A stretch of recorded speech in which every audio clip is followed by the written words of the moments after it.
आजपासून 12वीची बोर्डाची परीक्षा. वेगवेगळ्या विद्याशाखांचे 15 लाख विद्यार्थी देणार परीक्षा.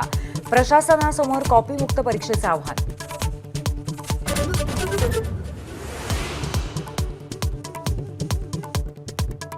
मस्साजोगचे दिवंगत सरपंच संतोष देशमुखांची कन्या वैभवीचीही 12वीची परीक्षा.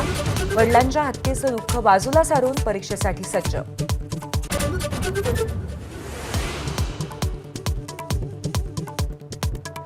पालकमंत्री नियुक्ती प्रलंबित असलेल्या नाशिक आणि रायगडच्या अर्थसंकल्पीय तरतुदीसाठी आज बैठका. पालकमंत्र्यांचा तिढा सुट्टा सुटेना. पालकमंत्रीपदासाठी आग्रही मंत्र्यांच्या भूमिकेकडे लक्ष.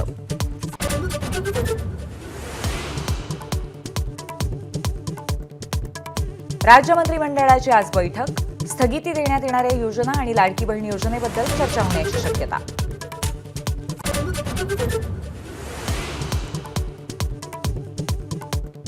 सोयाबीन खरेदीसाठी मुदतवाढ देण्यास केंद्राचा नकार. 15 दिवसांसाठी मुदतवाढ दिल्याचं वृत्त निराधार. सोयाबीन खरेदीला नव्याने मुदतवाढ नसल्यामुळे पणन विभागाचं स्पष्टीकरण.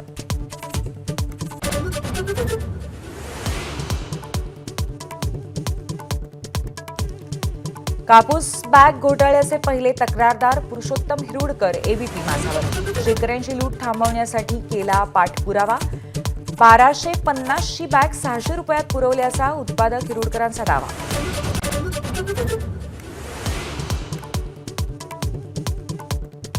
माजी मंत्री तानाजी सावंत यांच्या चिरंजीवांची घरी न सांगता चार्टर्ड विमानाने बँकॉक फ्लाईट. मुलाचं अपहरण झाल्याच्या भीतीने सावंतांकडनं पोलीस यंत्रणांना धारेवर धरलं गेलं.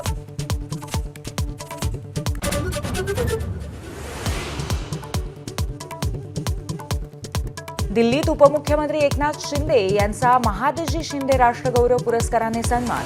दिल्लीतल्या महाराष्ट्र सदनात संध्याकाळी रंगणार गौरव सोहळा.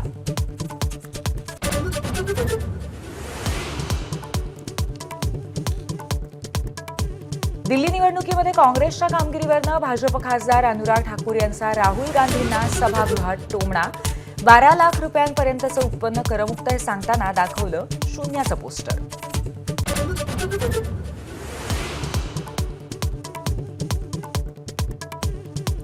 शहाजीराजेंच्या समाधीस्थळाची दुरवस्था. ज्येष्ठ लेखक विश्वास पाटलांची फेसबुक पोस्ट. वीरपित्याच्या समाधीवरती पत्र्याचं छप्परही नसल्याची खंत. राजकारण्यांनाही खडेबोल.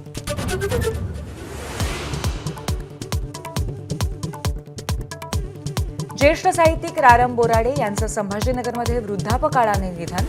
वयाच्या 85व्या वर्षी अखेरचा श्वास.